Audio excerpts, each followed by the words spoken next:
in Civics. My name and I'm the Director of Outreach with the Bill of Rights Institute. Thank you so much for being here on this bright Monday morning.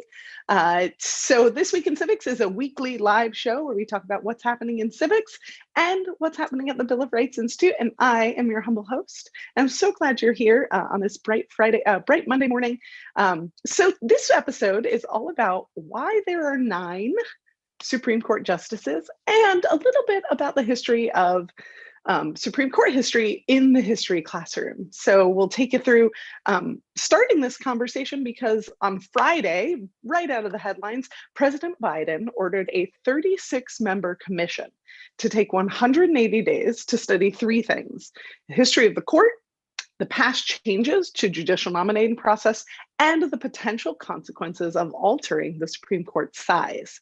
So that commission is actually not necessarily going to give President Biden recommendations, but they are going to write a paper that gives all of this historical context. So that got us thinking about this big question, which has been a question for a long time, which is, why are there 9 justices? What establishes the 9 justices? What would it mean to court pack or expand the number of justices that are available? There's a really great New York Times article linked about this new commission. But I also there's also some question about the diversity of the commission, who is a member, what its intention is. There's a great Hill article that's also linked below where you can explore that.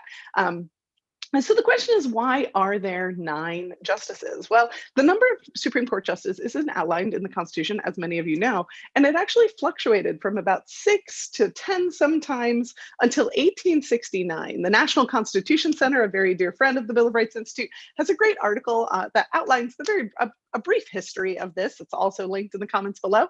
But basically, in the Judiciary Act of 1869, established the 9 justices, and the number of justices can change, but it's the role of Congress to change the number of justices. It has to be an act passed by Congress.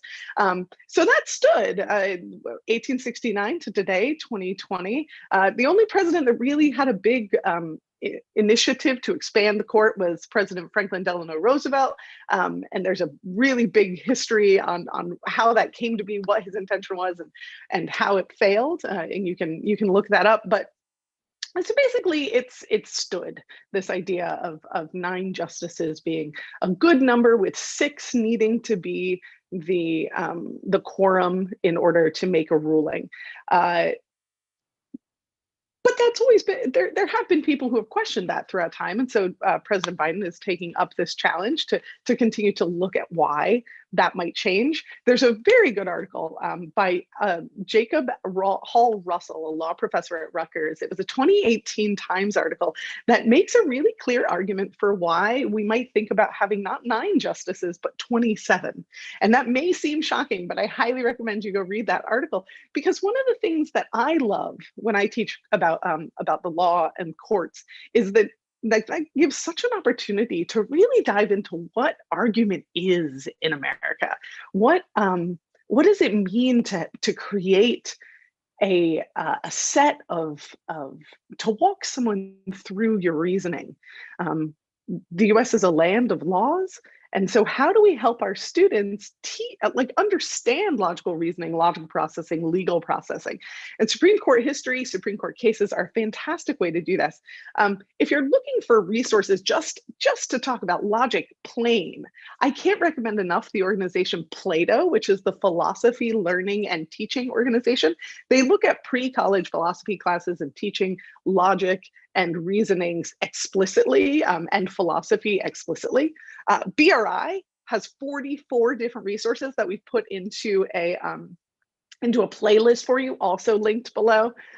In that resource is also our document-based questions DBQ resource, which has over 30 different Supreme Court cases that you can work through with your students. And then we have more than 20 what are called homework help videos, which are very short, under 6-minute videos that explain a whole case that you can pair with the document-based questions. Including today, one comes out on Bush v. Gore, helping students really understand what that meant. And so we have a ton of resources. And again, like thinking about the history of the court. So America is a country of laws. We're a country of of institutions. And the Supreme Court is an institution that is part of the balance of power that makes it so that no one branch of our government has more control than, or can get out of control. And so the balance of those powers is tenuous. And so how do we preserve the power of the court and the power of the presidency and the power of the Congress, all while preserving liberty for all? And so when we think about changes to the court, there's a lot of things that go into that. There are a lot of institutions built up around how these different groups operate. And so helping your students think through those resources is incredibly important for their own understanding of the role of their government branches in their lives. And so, like I said, the Bill of Rights Institute has a ton of resources for you. Then if we have a couple of friends who also have fantastic resources. So Street Law is a close friend of Bill of Rights Institute. They have a great resource called SCOTUS in the Classroom, where they take the Supreme Court docket, and their focus is law education. And so they take the Supreme Court docket and create lessons specifically around the current Supreme Court cases that are happening. And then, of course, there's the Supreme Court Historical Society, which is just a phenomenal organization that also does a ton of resources about the history of the court and landmark Supreme Court cases. So President Biden ordered this commission to take 180 days. We're here every Monday, so 180 days from now, we'll let you know what the outcome of that commission is. And in the meantime, we would love you to come back every Monday. Send us your questions, like, subscribe. We're on Twitter, we're on Facebook, we're on YouTube. And we would love to hear what you want to talk about. What's going on in your classrooms? What are you interested in learning a little bit more about on a Monday morning?